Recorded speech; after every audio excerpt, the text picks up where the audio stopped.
Is there anybody there?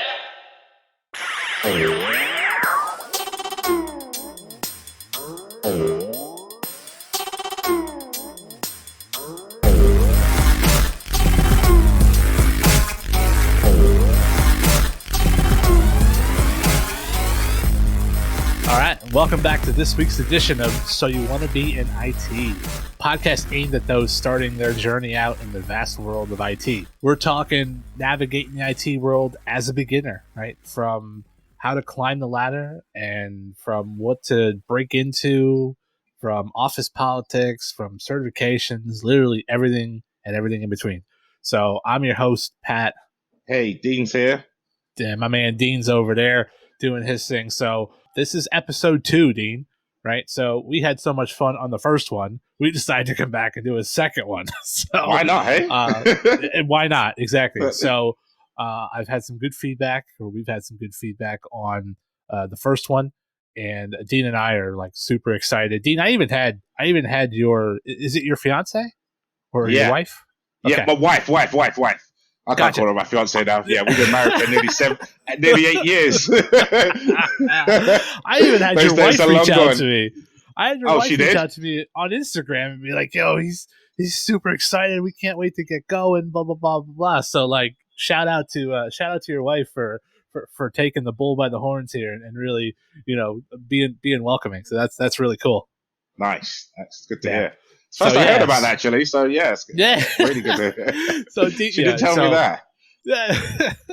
I have a new Instagram follower. No. Oh, good for you. Good for you. Yeah, and she has one with me, so it's all good. Yeah. So Dean and I, in the first episode, we talked a little bit about our backgrounds, right? Where we come from, who we are, how we got here, et cetera, et cetera. And then this week, I think we're in agreement. We're going to talk.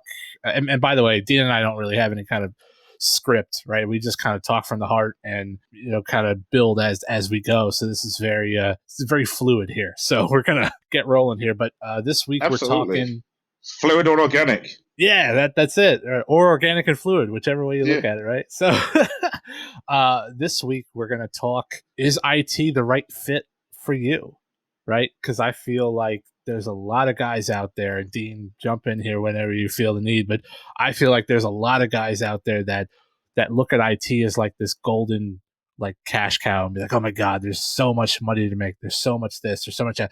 I want to do X, Y, and Z, but they don't necessarily know what it takes to get there and what that side of the coin looks like, because they're not in the soup, so to speak, right? They're on the outside waiting to jump in, and they're like, yeah, I want to do this, and then they're 6 months into it and they're burnt out because they take on too much at once, or it wasn't what they expected, or they, like I said, they've bitten off more they can chew, to use that cliche phrase, and now they're like, all right, I need to do something else. Have you noticed that, Dean? A lot of guys jumping in. I see a lot of that. Even when I started as a telecoms apprentice back when I was 18, 19 years old. And so like 2 years ago, Dean, right? I wish. Those days were so much more simpler. More technical, but more simpler. But my buddy of mine, it was two of us in this switching or data center office. And 3G was the latest tech at the time. And at the time, the 2G was just, GSM was just coming out.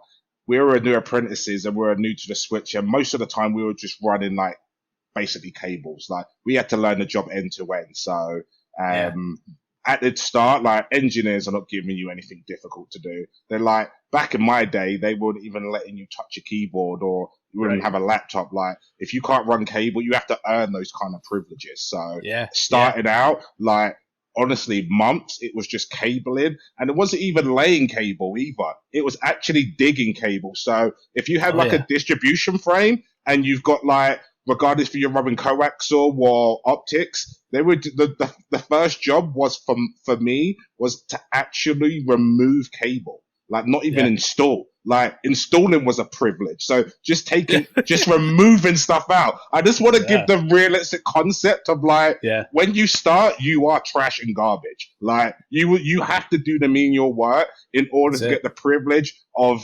getting to the command line and looking at sophisticated integrations. Like, engineers will not show you things unless you're willing to be a team player and do that hard graft, as far as I'm concerned.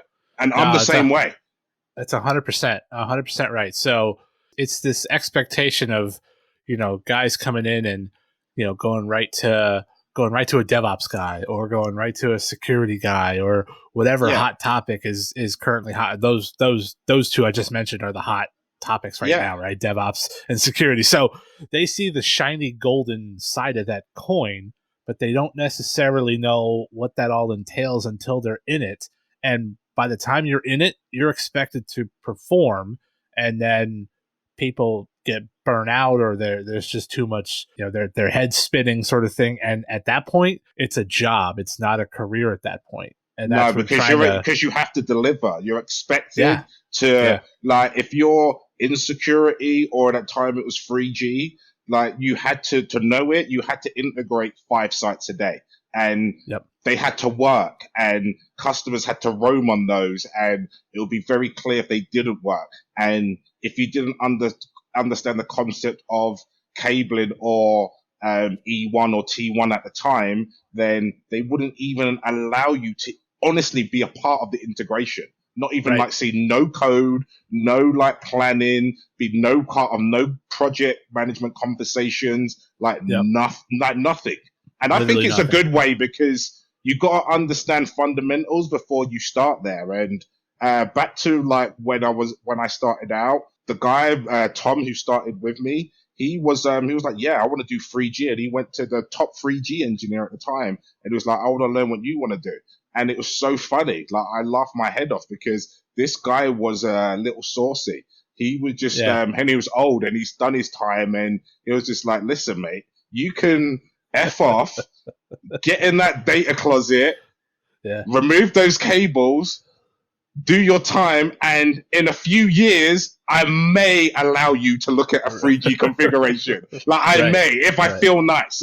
I hear you. Like, if you catch me on a good day, kind of deal. Yeah. No, I hear you. If you had breakfast that morning. Yeah, precisely. So I like that's the audience I had to deal with coming up, just to get the privilege of learning stuff. I know those days are not apparent now, when like my manager would never in his dreams like allow me to operate in that kind of manner whatsoever. However, there definitely has to be a level, like I said, of participation within a team, that you're willing to not just do the glorified work, but the hard work too, like the dirty work, the stuff that you can't just do everything what's new and glamorous. It's like you got to take your time to get there, and not only that, is teaching you something.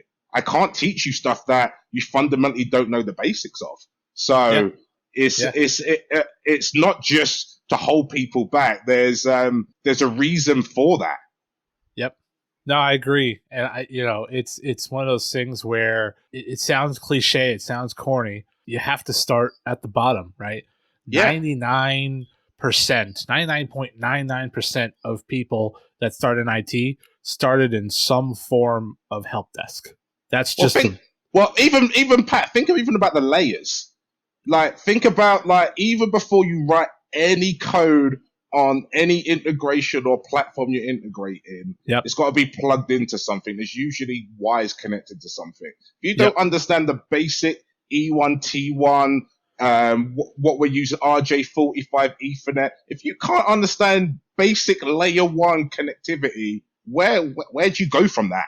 Like, how can I help you if you if you can't plug stuff in a connector and know everything about that world and the limitations, attenuations, all the engineering principles behind that? Yep. The rest is wasted. Correct. Yeah, no, I agree. Yeah, and and like I said, it's I feel like there's this stigma out there that guys just feel like they're gonna jump right into a engineering role, or they're going to jump into a security role, because obviously security is hot right now, right? So that's you see every week, right? Target's been hacked, or you have these Fortune 500 companies that are getting slammed with ransomware and all this other nonsense, and they go, well, yeah, there's a lot of jobs out there. there's a lot of jobs, but if you don't know what you're doing because you don't know the basics, you're not. And the basics for security, sadly, is route and switch. Everyone's like, I know security, I know this, I know that. I tell you what, the best security guys are the ones who know fundamental route and switch. If you know route and switch, you are so much more advantage at security. It's unreal.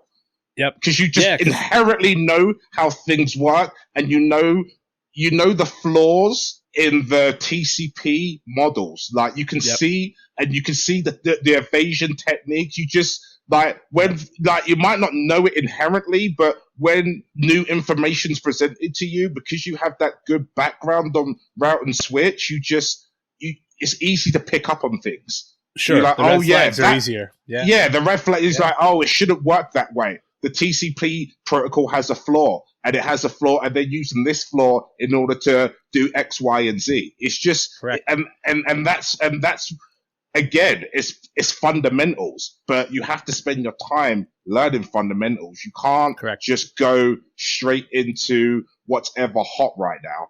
And so many people, even in my day, it was 3G back in 2003. Now we're in 2020, and it's security. And I'm just like, security's always been around. There's always been a need for security. Like, network systems inherently share information. People have been goofing around with networks since the freaking 70s. Beginning of time. Yeah.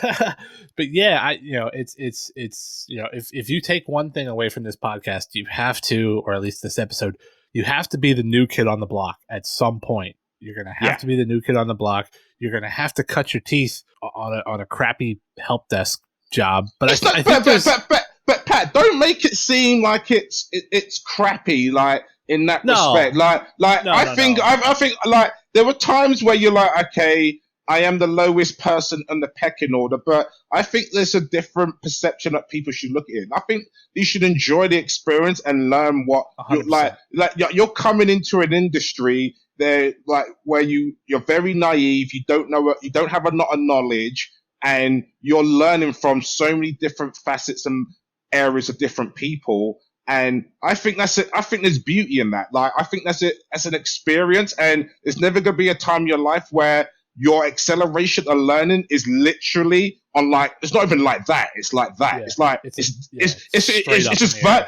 just a vertical curve. Like, every day it might feel like you're just getting beaten, but like the amount of knowledge is just like, it's just going in your mind, and you're just being in industry it's fantastic. Like, I don't want people to look at it as like it's a bad thing, because it's not. It's you're paying your dues, and you're learning, and is beauty in that experience. That's all I'm trying to say. 100%. Yeah, no, 100%. And I probably came off a little harsh there, but no, I don't think it's crappy. I think there is a learning experience there, and truth be told, I know a lot of guys that have went into a help desk role, looking to do, I'll just use our example, right? Our avenue, looking to do network stuff, and they went on to the help desk and then really liked the server side. So they're in the Microsoft world, or they're in the VM world, and they took a different path because that help desk time or experience really kind of opened their eyes to a bunch of different avenues, and they did not go down the avenue that they expected to. So that is also a plus to being on the help desk and being exposed to a lot of those big, avenues, because there's a ton of them, right? That, those big avenues that are out there, you can do A, B, all the way down to Z, right? And some places, or some people don't land where they thought they truly would. So, there is a learning experience. It's a self-discovery thing. I think, at least, there's a self-discovery piece of the help desk that you go, oh, I really liked route switch coming in here, but man, I'm getting my hands on some of these virtual hosts in VM, and there's some cool stuff out there. Let me see, maybe that's a better fit for me. Yeah, I agree with that, Pat. I've known people to even do a help desk type role or entry level type role in the IT or technical space, and then end up in real estate, and they're buying like prime real estate for sites where they can host base stations, 3G, 4G, 5G equipment, that kind of thing. And it's just like, that's really interesting. You started at something was relatively low level technical, and now you're in sort of real estate, buying prime property for sort of to optimize connections and stuff. I think that's a really interesting area, and I'm just that is a cool thing. But that's like how far it can go. Like, if you're interested in that, why not go for that? Like, 100%. If you have a technical, like most people who are probably in that area don't have that sort of background. So I really think the more the merrier in that kind of aspects. So, yeah, no, I agree. It's so help desk is used for a lot of things, and don't look at it as like low man on the totem pole. It's more of a self discovery. Is this IT thing really for me? Because you really do get some of the underbelly and some of the, I don't want to say not so nice, but some of the stuff that kind of, that you don't see if you're not in that environment every day. It's not as glamorous as you thought so, and you're like, this coin really isn't all that shiny. So, I think it's a great learning curve, a great learning experience to really kind of dig out and see, okay, what is actually a good fit for me. And then in that same breath, Dean, I think it's a great idea to see if you're in a help desk role, right, doing what you can, and then try to kind of focus in a little bit, but then also grabbing a mentor, grabbing a person that's a level 2 or a level 3, or that's usually the levels, right? They stop at level 3, but getting one of those guys in your pocket and letting them kind of, I don't want to say mold you or whatever, because it's not really. I mean, most good IT guys, when they're at our stage in our careers, we're looking to give back, right? Because somebody else did that for us. So absolutely, most of the good guys plus, are good. It's not just that, we want to do less work too. Yeah, exactly. I didn't want to say that. I've noticed that because I always thought, why do these old guys want to give back? I'm like, because they don't want to do no work. They're trying to float, so if you've got a team of old guys, trust me, they're done. Yeah. Like they want to offload a lot, as much information they know, because honestly, the more you know, the less you bother them, as far as they can say. And that's anyone good in IT technical will tell you that. Honestly, the more you know, because if you know what I know, I can no longer help you. We have to go to product support now. That's it. No, I hear you. Yes, I always think it's a good idea to really, get a mentor, get someone that's willing to kind of teach you the ropes at that particular level. And, maybe, hey, I'm working on this ticket or whatever. Hey, take a peek at this, or, hey, I've seen this before. These are the top 3 things that I want to try because, that seemed to fix the last time. And a lot of those guys will really kind of take you under their wing, and it's not even a professional relationship at that point. The more that kind of grows, it comes to a personal level, and you're going out for beers, or you're going out for a bite to eat after work, or, that sort of thing. So you grow a lot of friends in this space as well. It all starts at that help desk level. It all starts at you finding a mentor that's willing to share their knowledge, and I've come across some really good guys, and they're still really good friends to me to this day. And I the mentors I made 4 jobs ago, I still talk to them today in my everyday environment.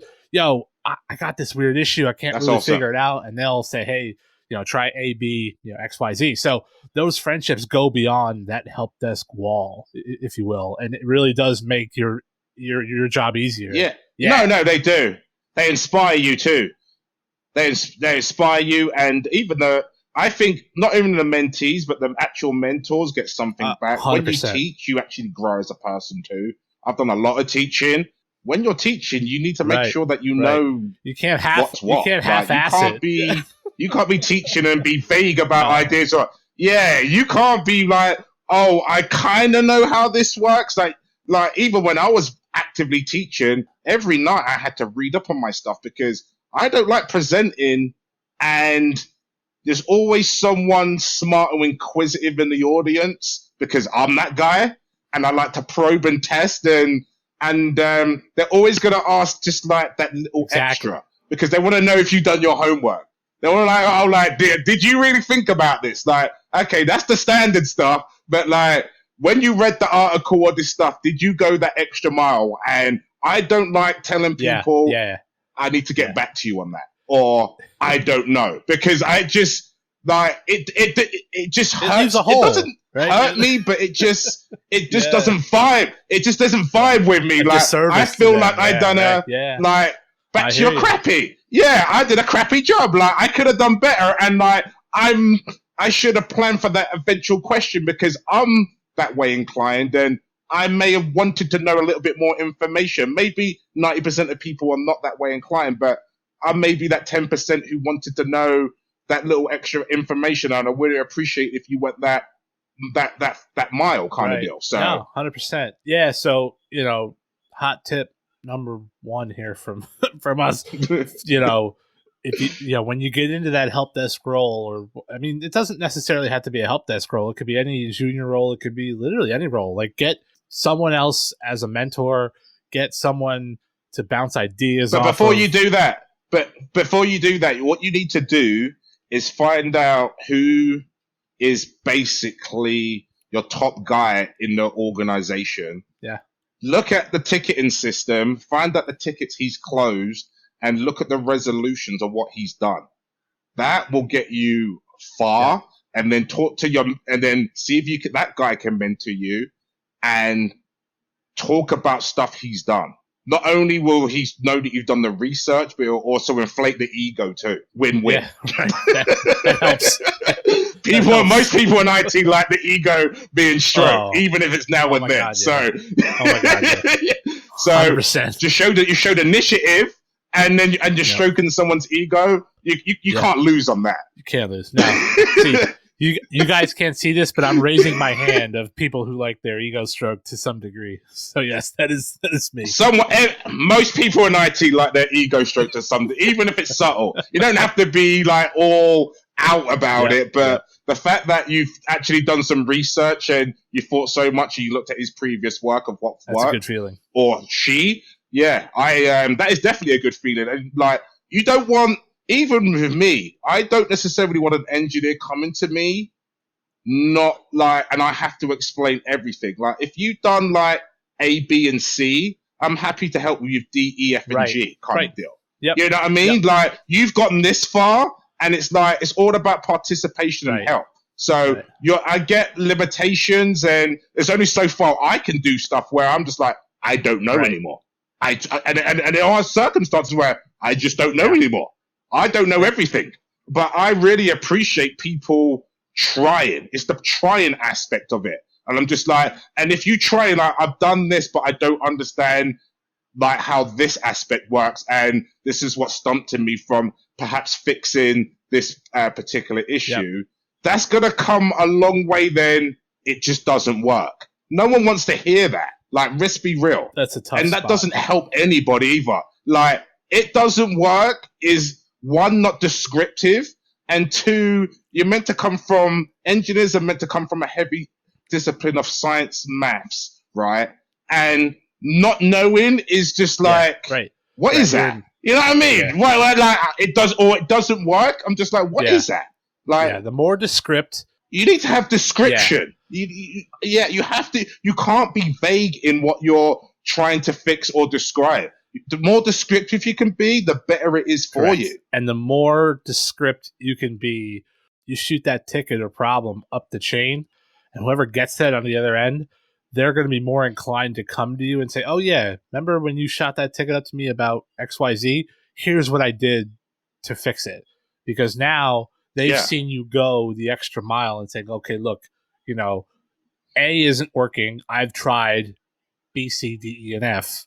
And then have the guy pick it up at G, and he may take it to J or L, whatever. But like, at least he doesn't have to retrace that step with the user, because Dean, you and I both know, it doesn't matter how many levels of people it goes through, to the user, we're all IT. There's no distinct, this guy is now level 2. I have to start from the bottom again. Like, they don't think like that. It's literally, you guys are IT. You're supposed to know. You're supposed to talk to each other, blah, blah, blah, blah, blah. It's the last entry in the ticketing system, and you read from that. Correct. It's not like, it's like, think about it as like your car going wrong. You go to a garage and you don't tell the engineer or the mechanic, oh, it doesn't work. Well, what doesn't work? What can I help you with? Like, And then if he can't fix, you give him a diagnostics or a synopsis of what the issue is. And if he can't fix it, he looks into that issue, maybe adds something to it, and then someone else at a high level looks at it. It's hierarchical in that kind of sense. You can't just start with a problem and not be descriptive or not give detailed information on what's going on. And people like things reproduced. Take a picture, film it, record it, describe it as much as you can. Do whatever you can to reproduce or give the idea or picture or whatever you need to do so that the person you're forwarding the information basically knows or can see what is going on, because that's going to help you more than anything else. I can't help people without data. Data. The more data, the more the way that's the way you get issues fixed. I tell you what, I ask for pictures all the time. There is no shame in my game. Like, you know, like, no, there's no shame. There's no shame in pictures. No. Wow, there's no shame in pictures. I work in the healthcare industry, so you got to be careful. Long as that's not PII and stuff like that. Like, we have to, but I understand what you're saying. Like, in the respect of like getting to the root cause of the issue. Yeah, pictures definitely describe 1,000 words. So yeah, so those are just a couple of tips that we're trying to, you know, kind of get in there and get you the real underbelly of kind of what to expect and just some tips that we've kind of come along the last 20 years or so that we've kind of been in this game of doing this. But the other thing that really gets lost on people is how much time you actually truly do put in outside of the 9 to 5 expectation of hours. Like, Dean, I cannot tell you how many times or how many gray hairs that are on this head because of things that I had to do that were after hours that were not 9 to 5. So let me throw this out there right now. If you like a 9 to 5 job, IT is not for you. IT is not 9 to 5, in any aspect. Like any infrastructure, anything what you need round the clock. Think about your favorite service. Would you like Netflix if it was 9 to 5? Yeah, no, probably not. You know what I mean?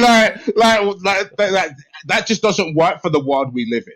Like, if you're supporting an IT service or any infrastructure service, generally people want to use that service 24/7. So it's expected that system has to have an uptime of maybe not 24/7 is unrealistic expectation because of failure in hardware and things of that nature. However, Windows, at least 99.9% of the time, people want their services up all the time, and that's what major Fortune 500 companies strive. No, 100%. So if you want a decent application or a service, it has to be up all the time, and in order for that to happen, guess who has to be there all the time? You know what I mean? It just doesn't. The cloud just doesn't happen by like magic. You know what I mean? It's not like they're not real clouds people. No, and the hamster never stops. The hamster in the wheel never stops.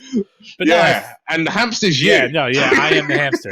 And you think because I'm running all the time I'd lose a pound, but that doesn't happen either. But anyway. No, because that's a thing. We can talk about the IT diet on another stage, but what diet? No,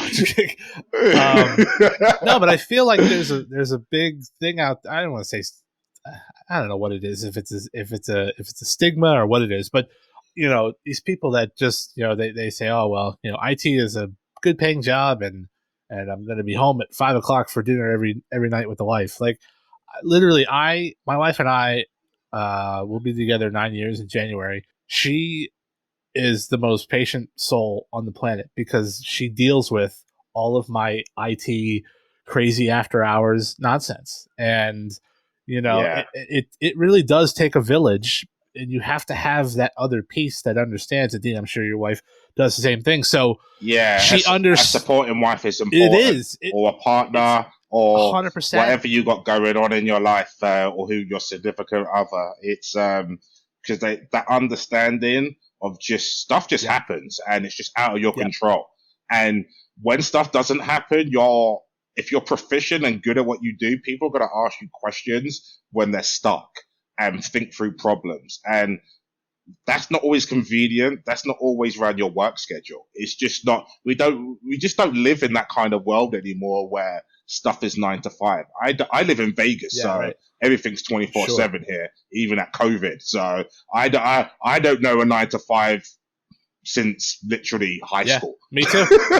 You know what I mean? You know what I mean? That I just don't think that if you got those expectations, even in realistic, everyday jobs, I just think there's an expectation of you in today's world that you have to go beyond those hours. But in IT, it's always that extra step. Like, it's just people need those systems, and some of those systems are critical. They could be, people could be depending on their lives on it. It could be where people getting paid. You just don't know what it could be, what those IT systems are reliant upon. And if people need access to it, it's just something you need to do. It's just an expectation. If there's on call, I don't do on call, but I couldn't tell you how many times I've worked late hours and gone beyond the 5 p.m. and like my bosses run me at 9 p.m. But what do you do if you have $100 million contract and the system's not working well? You tell your boss, oh, I'm not working on that. Or my job's 9 to 5. My birthday party. Sorry, boss. If you got planned events, that's a different story. I get you like people got to live and stuff, but like if you're literally doing nothing and you know what I mean, your boss needs your help. Rings, the phone rings. Like each to their own, but I just like I'm not the type of person to not let people like. I like to help people. Put it that way. You're not letting them hang on especially Monday. if they're. Yeah, you know what I mean, because that's just like I've been in those situations, and like they really don't want to ring you, right? No, no, because I've been in that situation. Like I don't want to ring you. Like if I knew, I wouldn't be ringing you. I know what the circumstances are. He's your boss. He knows that you don't work 9 to 5. You work your hours are 9 to 5.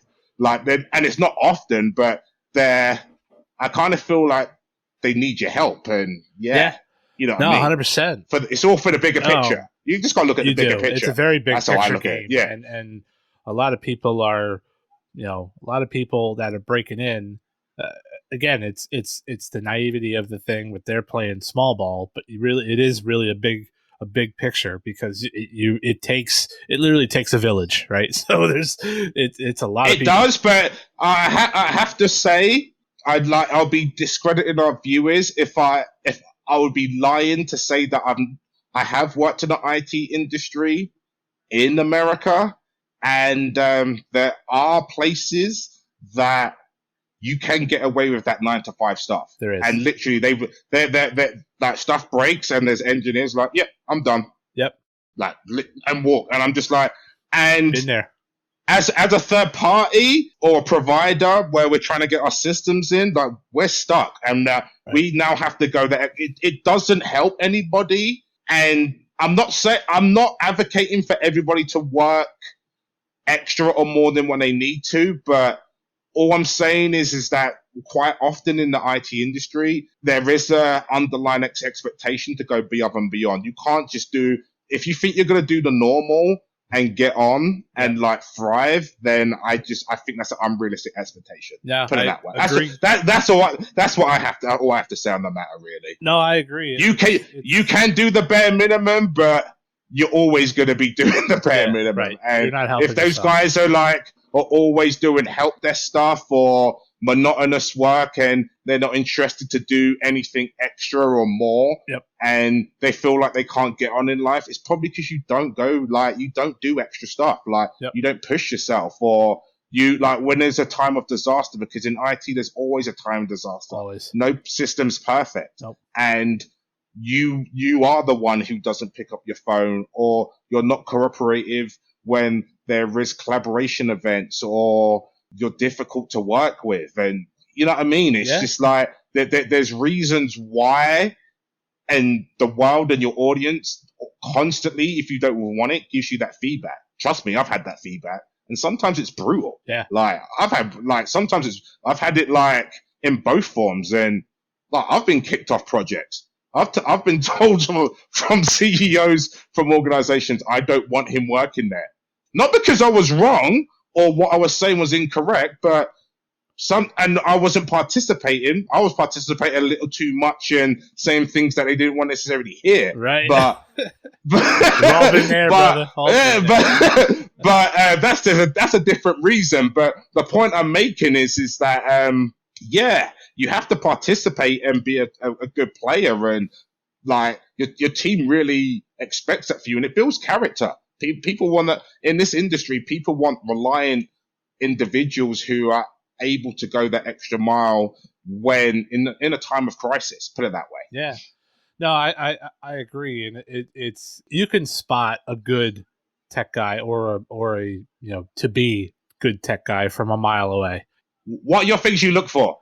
So what would you say your top 3 to 5 things you look for in a good tech guy? So a good tech guy, to me, you're right. It's that willingness to be involved, right? The inquisitiveness, he may not necessarily know, take the problem from A to Z, but like we said, if he can give me A to F, then I'd be more than willing to pick it up at F, right? So the inquisitiveness, the follow through, right? So even though this guy had this ticket, last week or whatever, he's messaging me, hey, whatever happened on that ticket XYZ. So he remembers those things. He remembers the problems that he shot up the pipeline to the bigger, the heavier guns, so to speak. So he's wanting to see the ticket all the way through, that sort of thing. And the other thing I really look for is, it's not necessarily the technical side of it. I look for the soft skill side of it, right? So can he talk to a user, right? Can he, get across his point or get the user to do what we need the users to do without making them feel small, or without knowing how to talk to people? Because that sort of thing, you can't teach someone how to socialize with somebody. You can't teach those soft skills aspect of it. I can teach you the technical stuff all day long. That stuff I can teach you. But if you get on the phone and you're all tense and you have a user on there that doesn't know where the start button is, and you're going, well, Jesus, that kind of thing, starting curse words and all this stuff that I can't work with. So if he's willing and able and knows how to sort of massage users in a way, or he or she knows how to massage users in a way, that's something I can work with, and that's moldable, that's shapeable. That's a good foundation to getting him down the road of more technical things. Yeah, you can teach anyone anything really technical to a point. However, those soft skills are important because you need to know how to talk to people and get people on your side and team. Yeah. You don't want to be, even where people or individuals they caused a problem. Like, as IT people, just if you're listening to this, just cohesively know, we don't care if you broke the problem. Right. If you broke my network, I don't care. Just tell me what you did so I can fix it. That's it. You know what I mean? Just be honest. I kind of feel like lots of users are not, especially in the help desk role, they're not honest on what they actually done. Yep. I was downloading illegal software and my computer broke because I was downloading illegal software. Sure. You know what I mean? Stuff just does not happen miraculously. Right. You participated in some manner, and maybe you don't know the event end to end, but you know what you've done. And when you don't inform or you leave those details out, you're not helping the audience solve, or the team or the organization solve the problem. Yep. No, I agree. So I think I think people do need to be more honest and more forthcoming, because like you said, we don't care that it's broke. That's why we have jobs, right? But it's more from a, hey, this could be once it's fixed, right? Once the fire is out, we can then regroup, and it's a learning experience, right? So absolutely, and we love learning. I love it. Most people in IT love learning. I love going to work and be like, oh my God, I learned something today. I love it. I even tell my wife that all the time. I actually learned something today. Yep. It's fascinating. Yep. I love it. No, I love it too, and that that kind of brings it to, okay, it's a constant evolving field as well. So that really says, okay, look, if you're looking to get into IT, and whatever avenue you find yourself in, be prepared to literally not stop learning. Right? I was never really good in school, like actual like high school and things of that nature. I had an inquisitive mind of, oh, how does that work, or how does that sort of thing. I was never really good at reading poetry or anything I had to pass for English class. Right? I wanted to do the cool stuff. So and now in my field, I literally would learn all day, every day. If they paid me to do that, I would do that. Right? So it's this, but it's passionate to you. It is. You have a drive. There's and a purpose. For IT. There's a purpose. And you it's something you enjoy. You don't care about poetry because you're not a poet. Correct. You didn't go to study that, and Correct. I don't care about. I'm the same. Right. I didn't I just made seasoned English. I don't care about English. Right. Exactly. I care about IT. Exactly. I cared about IT when I was 14. I got A's in IT. Yep. Got C's in English. Everything Who cares else? about English? I can read enough English to understand IT. That's it. That's all I care about. Yeah. I mean, really. Once I started studying for the NA and then eventually the NP, and there was even a year or two that I put in for the IE side of things, right, the CCIE, but. That's brutal. Oh, we got to do one about that. Oh, I think a lot of MP engineers have delved in that IE, and it brings you to reality real quick. You have good hopes and perspective, because I chased that for about 9 months, and I was just like, I can't. I need to probably do this for another 2 years, and I just don't have that time or commitment to this. I want it. And I respect those engineers, because anyone with a CCIE, forget it. You're on another level. Yeah, you're on a level apart from one. Yep. But that's another discussion. Yeah. There's one how I'm just like, I'm out. How did he get it? I'm out. But no. Because he's asking me questions, and I'm just like, this is not the way it should work. But no, but it's a constant learning, right? So if you do not like learning, then this is not for you, because literally IT moves at the speed of light, right? Dean, how long ago were we talking frame relay, right? Frame relay and all that older and MPLS. MPLS is still around today, but it's making its way out because SD-WAN is the new buzzword. Yeah. So it's literally taking the place of MPLS. SD-WAN is in the application world of things. SD-WAN doesn't seem that stable. No, it has from the environments I'm seeing in. It is buggy. Yeah. It is really buggy. Yeah. So if you're trying to level infrastructure, I would still stick with MPLS networks for right now. Yeah. But I agree with you. Frame relay was huge in the 90s and 2000s.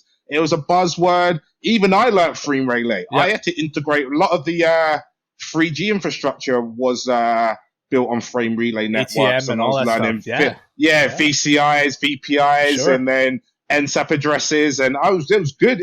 That was good learning curve, but we don't use that in networks anymore. No way. Apparently there's still a lot of military networks, but in sort of in the private sector, most of that stuff's gone. It's gone now. Yeah, it's gone. So and even when I passed the CCNA in 2013, I had to work. There was frame relay stuff on that. So you had to learn it, even though I didn't see it in the real world, but I had to learn it. That sort of thing. So that's the other thing you say that, because when I was learning CCIE, there was a thing. Something I read that stated that they have the ability or the authorization to ask you any networking question. I believe it. So even stuff that's like before mine and your time. Forever years ago. Yeah. So I guarantee, even if we go for a CCIE eventually, I reckon frame relay will be on there. There'll be some vague question about frame relay. I wouldn't doubt it. Yeah, so learning is a big thing. Stuff changes all the time. Like we said, SD-WAN and things. SD-WAN is literally replacing the site-to-site VPN, right? That's literally what that is, right? So it's a GUI-driven, site-to-site VPN. That's one of the functions, right? So it's a constant thing. So and now especially, and Dean, I'm sure you see this, but now in the network space, for those of you guys interested in that, there's a lot of coding going on, a lot of programmability. a lot of DevNet is huge. DevOps, APIs, all that stuff is literally huge. DevOps, and I can't. For the life of me, I got into that way before the hype, before Cisco got into the hype of DevNet and the certifications. Yeah, because I saw it in the telecom industry. Shout out to Matt Gorman, Alex Hill, and Vernon Lewis, by the way. They're the guys who taught me 3G. But this superstar engineer showed me DevOps before DevOps was even a thing on the internet. The cool thing. And this guy was building stuff with automation, like on Nokia systems, like with tools he made, like sipping on gin on the weekend, Jesus. and then literally rolling out stuff on Monday morning with a few clicks of the button. Yeah, and I was like, how are you doing that? What kind of that is insane. Is this? What? How? And this guy was probably one of the sharpest guys I've ever come across. Yeah. And all these guys did was just integration on 3G Nokia systems. And I remember when I had a problem when I was on call and I couldn't work something out, so I had to invite a Nokia engineer to a data center with me. And he looked at his tool. He was like, what the heck is that? And he's like, we don't even have that stuff. Yeah. And I was like, I'm allowed this, but this integration team has sworn me to never talk about it, right. Show anyone about it. I can't, the fact I'm using it right now is not authorized. So I can't tell you no more information but this is not authorized. And this is next level underground, Pat, this tool could literally call any cell site in the UK by just typing in 5 digits. Wow. It was insane. That's insane. And then it could show you the whole configuration, and it was just mind-blowing at its time. That's awesome. What it could do. Well, anyway, back to the story. That inspired me to build tools for what I do. Mm-hmm. Basically, I got bored after 2 years of building networks by hand, so I just started automating the process, and that inspired me back in 2002. I started learning sort of software development to automate networks, just because it's easy. Why would you if you have to do something 5 times a day and it's relatively similar? Right. Why would you not scale that? Yeah. Work smart. Don't work harder. You know what I mean? So, but don't tell people. That's right. That you're able to do that. Just pretend you can do 3, and then whatever you can do, if you can do 5 or whatever, it's a bonus. It's great. So I developed a system that could basically build enterprise clinical networks used to take me about 90 minutes. I could do it in 3. Yeah. With all the variables in. Oh yeah. And it was really consistent and good and stuff. But I was doing that I did that my second year in my job. The third year, I was just using all my tools, my automation scripts, everything to build everything, even reactive stuff. And then it came to my CCNP renewal. Right. Oh my God, Pat, couldn't do it. Yeah.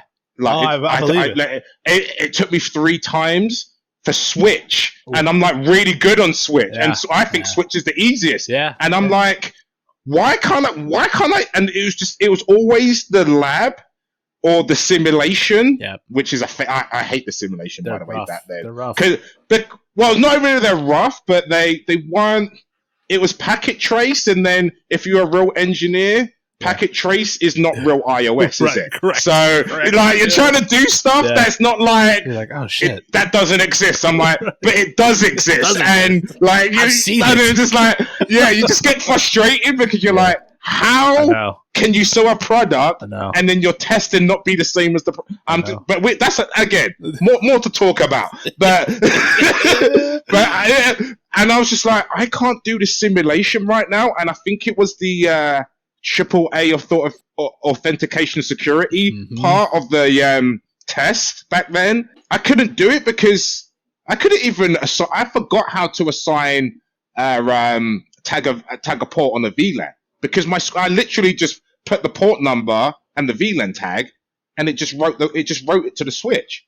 Yep. So if automation's great and it scales well, but if you need to certify And now they allow you to certify in DevNet and DevOps. So if you write that code, you could probably, and you still heavily build an infrastructure, you could still certify in your DevNet and still renew your certifications in your CCNA or CCNP, for instance. Right, correct. Now, but back then, when I was doing it, I was writing custom code what wasn't approved for Cisco, but worked on Cisco platforms, and then forgetting the basics of like switch port, like access, VLAN, blah blah blah, like whatever VLAN I wanted to. And I'm just like, oh my god, I don't have my tool set right now. I actually wish they would actually let you bring your tools into the exam. That would be awesome. That'd be cool. So if you've been an engineer for 30 years and you've got a custom way of doing it, hey, why not? You get it built, right? If it's clean, it's clean. Yeah, so if you are not in love with constantly learning or constantly striving towards new knowledge, this is not the place for you, because it literally changes almost daily. Like I feel like something changes almost daily, and it's so fast paced. And I always had this mantra of, look, if you're not studying for something, if you don't have a goal, you're falling behind. There is no standing still here in the IT world. I mean, some guys do it. Some guys can get under the radar and do it, but I've always had some sort of goal to strive towards. Now, whether that's a cert, an actual piece of paper, or whether that's learning Python or some sort of coding language to kind of further and future proof me, right? But that's not necessarily going to show up on that's not going to necessarily earn me a piece of paper, but it's a newer technology that I don't currently know that's going to help me in the future. So I'm always knowledge is power, brother. Knowledge is power. No one can take even if you don't get. I can't tell you, Pat, how many books I've read from Cisco and other vendors who have not necessarily pursued the certification, but I just wanted to know and gain the knowledge. Even VMware, I've read so many virtualization books. I do not have no virtualization certs. And I just do it to gain the knowledge. It's not necessarily this. I will go for a cert if it means something, like I need it for a job or I need it for someone to take me seriously. That's kind of when I decide to get a cert. But if you know something, no one can if you know and fundamentally understand something, I know the cert displays that to the world, but there's also a lot of preparation involved in that, what I don't necessarily. I'm not a great exam taker, put it that way. So I can read a book and understand it, but then I always strive not necessarily answering the question correctly. It's me reading the question. I don't necessarily understand what people are getting at. I know the technology well and I understand it, and then when I review questions and I maybe have a mentor, they're like, you know this technology. I'm like, yeah, of course I know it. I know it back to front. I'm like, oh, that's what they were getting at. I don't understand what people are necessarily saying, or it's worded in a crafty way. And then I'm notoriously known to trip for those crafty kind of ways. Kind of like for me, you have to be straight up. And if it's not straight up or it's crafty, 9 times out of 10, I'm more than likely fall for it. But that's another story. However, yeah, I like I said, I do read a lot of text and material just to understand stuff, because I can't tell you, like, even for the CCIE, you read something and the knowledge of what they expect you to know is very inquisitive and vast. At the same time, I have to read, like, in order to read chapter 1, I need to read 2 or 3 books to understand, like, the technology behind it. No, I hear you. It's a large order. Yeah, it really is. So, and the other thing is, once you read that, like 2 or 3 years ago, I was just learning about DMVPNs, and now we're talking about SD-WAN. SD-WAN. That literally replaced DMVPN. And it's not like that learning's gone in vain. I'm sure some aspects of the technology are similar, but like you said, it's always moving. The ball is always moving, and that it's always moving because applications are demand. People's uses and needs are different. They're constantly evolving. Yeah, no, 100%, and this kind of goes with what we just talked about in the goalposts, constantly moving sort of thing. But in this industry, you have to be comfortable with change. That's just a way of life, because it literally, like we said, it changes. For me, I feel like things change daily. So if you're not comfortable with change in this industry, you're going to be stagnant. And those guys that are stagnant, to a degree, it's not a blanket statement, but to a degree, the guys that are stagnant tend to be eaten up. I mean, literally, that's it. It's that fast. It's a place for you. Yeah. It's a place for stagnant people. Yeah. Every industry needs those people who are willing to do the minimum, the bare mediocre. Yep. There's always a place for it, but there's no excitement or reward, or what I mean. It's not stimulating being stagnant. You know what I mean? Like, there's so much to do and so many areas of opportunity. I just don't know why anyone would want to be stagnant. Right? Yeah, you could literally go into so many different fields and offer your services to so many different, leverage your sort of technical knowledge in so many different areas in IT. Why would you want to be stagnant? And that's the great thing about the help desk role or starting out. You just don't know what's gonna really captivate you or interest you in that kind of arena or technology. Like you said earlier, you might like servers, and then there's been a huge push for virtualization over the last sort of 5 to 10 years, and then you might go in that arena, or you might go networking, or you might go voice or security, or it's just so many different, or go into coding or applications or business development tools. No one really talks about that. No. What's that? Oh, that's making tools that make your business perform better. Oh, if this, for example, I've got a friend who does this. He works for an insurance company. So they do a promotion and they're like, oh, so that promotion made us X amount of money this month. How about we run that another month? Yeah. And then he collects all the information, the data, analyzes it, uses a team, and presents why, and uses a business case of why they should do that again. There's so many different areas of what you can do in tech. I just don't know how one could be bored. No, I agree. If you're bored, you're doing something wrong. Honestly. It's just that sort of fast paced. And if you're bored, you just do something really interesting. I was bored. Yeah. I had created scripts and automated my job so I could read a book and people don't bother me. Right. And then I just asked and then I did something different because I'm just like, well, I can't just read books and constantly, you know what I mean? I need to do something more interesting that's going to challenge me. So that's the other thing. I like a challenge. If you're bored, that also indicates maybe you're not challenging or pushing yourself enough. Yeah. So that's kind of where, it's just those couple of things that, Dean and I have seen over the course of our careers of, what makes a good entry level tech, and, just some things to think about when you see that, hey, that Indeed ad popped up. That guy, that company needs a security person. That sounds interesting. Let me dip my foot into that. So, we just want to kind of get our thoughts on paper to say, okay, look, it's more than the shiny side of the gold coin, if you will.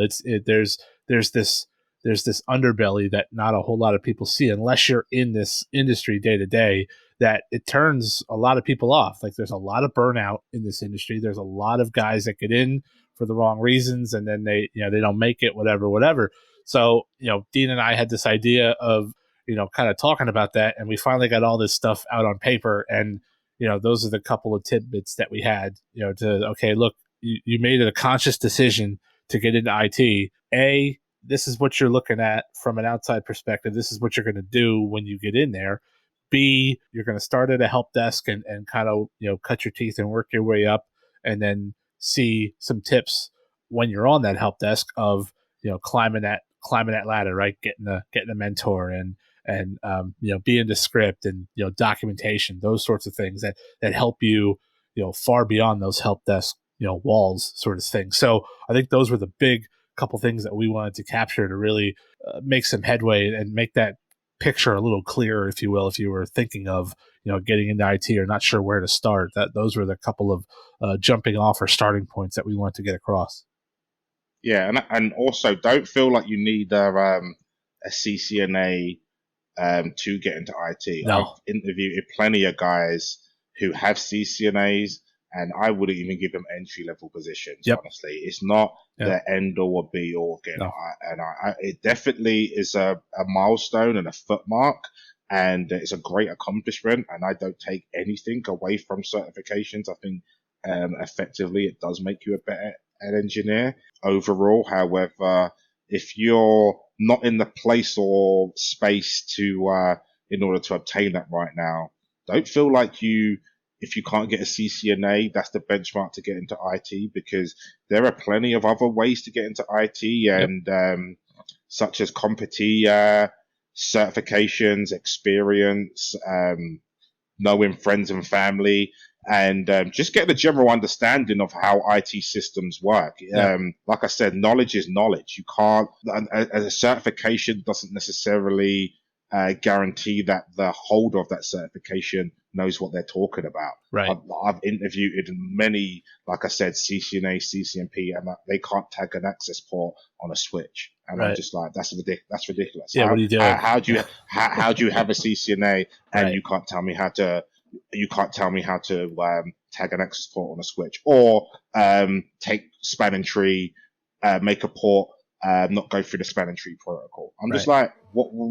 Like, that's fundamental stuff. Like, correct. How can you not know how to do that? Yeah. And if you don't have a CCNA and you know how to do that, believe me, I promise you, out of 90% of the people I've interviewed this year alone, not one, and I promise you, not one with a CCNA could tell me how to do that. Yeah. I think so. It just tells you that the certification is important to organizations. However, organizations invite me to the interview panel, and I'm going to really ask you what you know, and I'm going to be like, oh, so you really don't know, like you passed. You're that second wave guy that's going to come in there and destroy lives, you know? But you just passed an exam. You don't fundamentally understand what you're doing. And that's just one aspect of what I prove. And I give people a chance, and I do less intimidating questions. Sure. And I really make it easy for because interviews can be intimidating. They can be like, I've felt uncomfortable in interviews where you don't necessarily get your best. Like, you're worried, you feel intimidated, you're not necessarily thinking clearly, you're not firing, or you're not in that troubleshooting like mode where if you're at your desk or at work or your old environment, like you're just firing on all cylinders, you just know everything. Like, you're not feeling your best. Like, you're not yourself. You're kind of there to represent, but you have to do a good job in all aspects. So I kind of feel that gets lost in interviews. If you're interviewing someone, try to make that person feel as relaxed as possible. But even so, that's difficult to even do. However, like I said, there are a lot of CCNA and CCNP holders who, like I said, I have a home network comprising of Cisco equipment, and granted, my home network is only going to not let like myself and my family not on the internet, but I still wouldn't let them touch that. Sure. And they have a CCNA or a CCNP. How the heck am I going to allow them? How am I going to tell my company to let them touch a clinical network that people's lives are dependent on it? I just wouldn't. I can't in good conscience. Right. Like, I've gone to interviews and like, they're qualified, but I still wouldn't hire them. It's an ethics thing. I hear you. Dean's right. So you don't necessarily feel like you need a cert to break in. Don't necessarily feel like you need, X amount. And I think that's the age old question, right, Dean? So I think it's, I hear a lot of guys ask, hey, I don't really have any experience. I have a cert, but I don't have any experience, and they won't hire me. So it's like, that's why, because it's me. You've probably been on an interview panel and you've come across someone like me. I'm just like, you have the cert, but you just don't. Like, you don't know, your head's still in the clouds. You just don't, it still doesn't make sense to you yet. Like, congrats, and that's a feat, because I'm not trying to disregard the reward of anyone who's recently obtained a CCNA or has a CCNA and finds it very difficult to obtain that experience. But unless literally you're tagging that VLAN, or you making sure that trunk port has that VLAN in, and you see it for yourself in a live environment where an application is running, and like end to end that doesn't work, you just don't inherently understand it. Yeah. I'm like, Cisco do a great job of teaching and stuff, but the importance factor is just not there, right, in lab or their learning environment. Like, it's all nice and good, like learning, and it's comfortable when you're learning, great, and I encourage all that. But if this is a financial system and millions of dollars are running on you tagging that friggin' access port right, so that it can be part of that trunk, yeah, the person who's lost millions of dollars don't care about like. No, they don't care about the underbelly. Yeah, they don't care about the underbelly or what you have to do to make the suit. Just make sure it works. Yeah. Make sure, like, that's the other thing. It's like, we're in an age with IT right now where think about your routers, your switch, your toaster, your washing machine, your computer, your monitor. It's an appliance. Yeah. It's like literally it has to work. Right. When you switch that on, it has to work like an appliance. Like, we've come to the age now where like we don't goof around with this stuff anymore. We're using these machines for civilization and to uphold society. Right. Like, it has to work. Right. Like, you know what I mean? Like, you need to know what you're doing, because if you don't tag that port correctly, how is the server going to be designated into the correct VLAN or derive the right IP address, which maybe affect access control list further down the pipeline? Like, there's so many different aspects. What if you just don't get one little thing right, could mess the whole system up. Yeah. I've had numerous engineers who've asked me complicated questions. I'm just like, have you checked this? Have you tagged the port correctly? Yeah. No. Or span. Why is the port taking so long to forward traffic? Because it's going through spanning tree. Right. Legacy. Pat, you must know how many times have new engineers come into the industry. That's a lot and I'm myself included. I'm not trying to go on a soapbox and pretend like I know everything. I'm the great, because I'm not. Trust me, I learn very hard. Yeah, I hear you. But spanning tree, a lot of engineers do not inherently understand spanning tree. Nope. No, I agree. I know quite a few at places I've been that spanning tree wasn't even turned on. Right. So it's one of those things. I'm like, how does this like function? Like, how do you do you not plug in another switch and cause a loop? Like, that doesn't make any sense to me. I look at if you don't put spanning tree on a network, that's like having sex without a condom. Hello. And you don't know, and you don't know who the person is, and that's not your wife. You are running your network at risk, and it's moments before like something crazy is about to happen. Shit hits the fan. No, I agree. Yeah, but no, I mean, getting back to the NA thing, like the CCNA thing for me really did put my career in the forward motion. But that being said, I was already 2 years in a data center, being an IT ops guy, like in that environment, piggybacking off of the smart guys at the top, right? So, and it took me 3 times to pass my NA, so it's not by any means an easy test. It is, it is a feat, it is a milestone, it is a marker, right?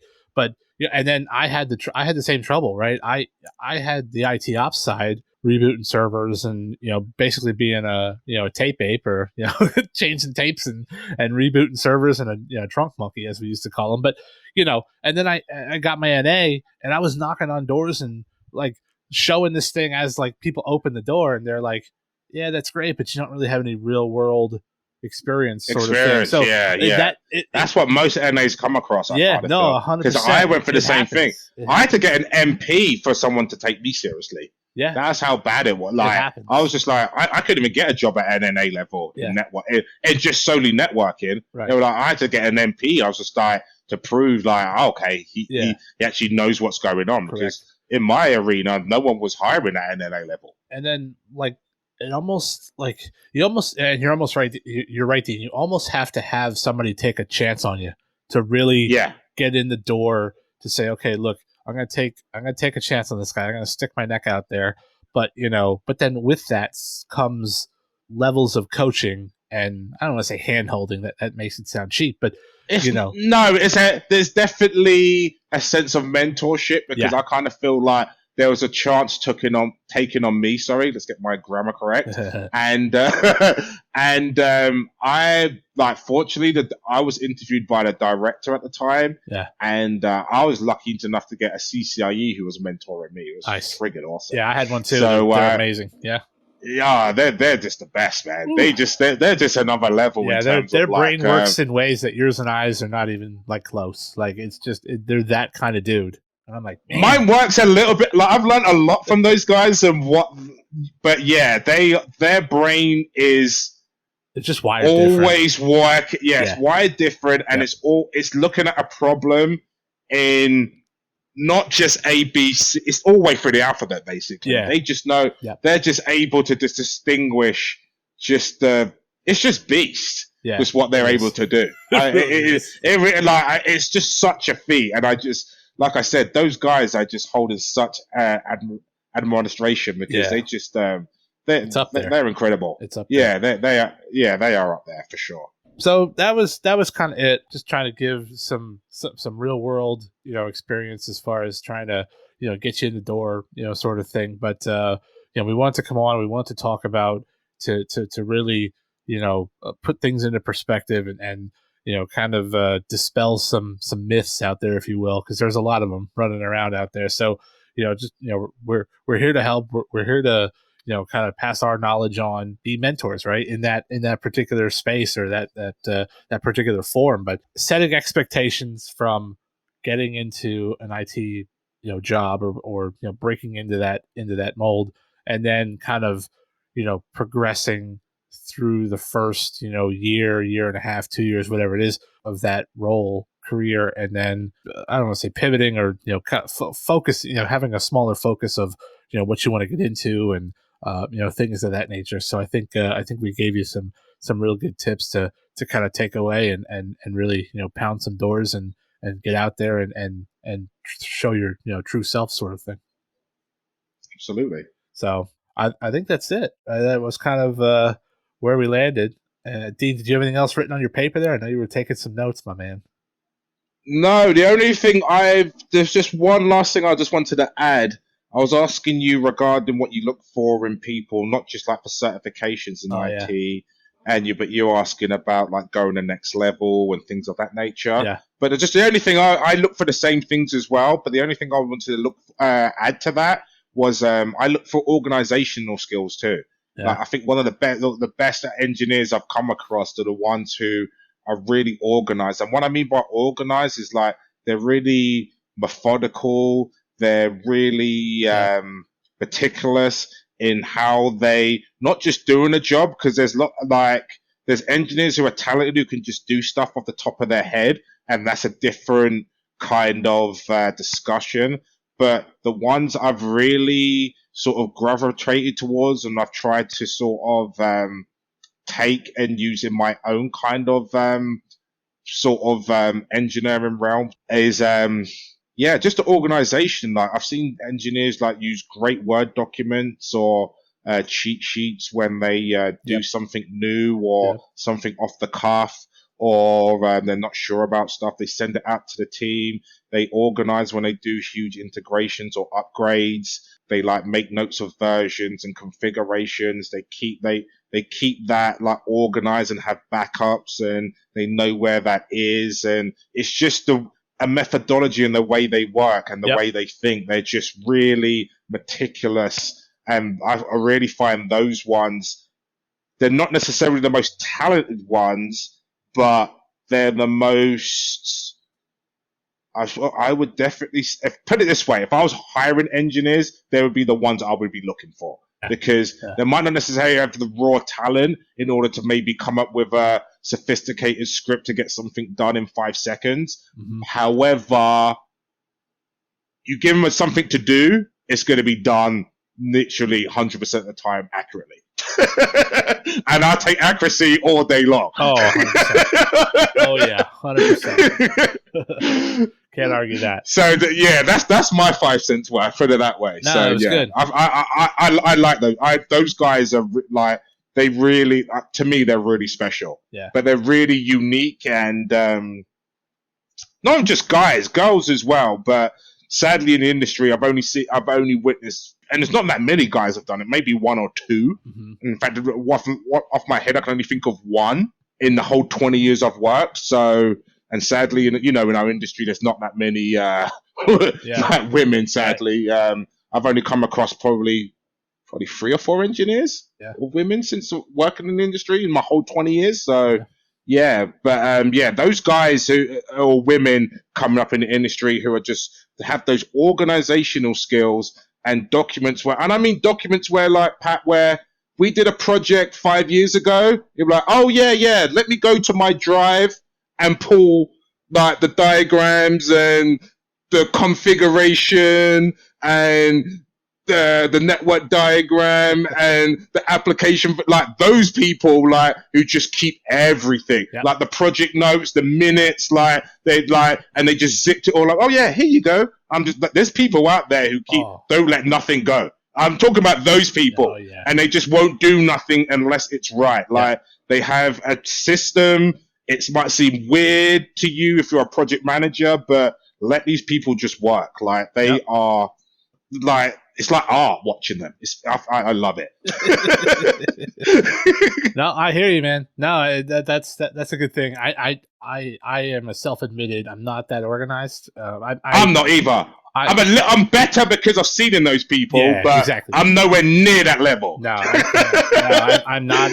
I don't have that organizational mind. I have the technical mind. So like all my stuff is like scattered all over the place, but I know exactly where it is. But it like if somebody else would look at it, they'd be like, what the hell is this chicken scratch? I don't know what this is. So it's like, it's one of those things. So that's always a work in progress of that and time management. I'm always trying to manage my time better, but yeah, those are the two things that I know that I'm short on. So the self-awareness is high with me on those two particular pieces. The fact you know is half the battle. Exactly. I'm telling you. At least you can work on it. 100%. The fact that you, like, honestly, some people don't even get that far. So you're beating the curve right now. Yep. So that was it. So I think we're gonna kind of hang our hats on that, and we'll get together next week and see what else we can talk about. But I'm sure there's always stuff to talk about. So I wanted to thank everybody for joining this week. This has been really cool. This, like I said, it's only episode 2. We have a ton of stuff planned. We're just trying to get this off the ground and gain a little buzz, if you will, to try to get out there to the right circles. So make sure you visit us at our website, soyouwannabeit.buzzsprout.com. You can stream the podcast right from there, or you can subscribe to the show from your favorite places right from there too. So iTunes, Spotify, Stitcher, pretty much anywhere you get an RSS feed, we are there. So, and then for those of you guys and gals on iTunes, if you could throw us a rating, that would be awesome.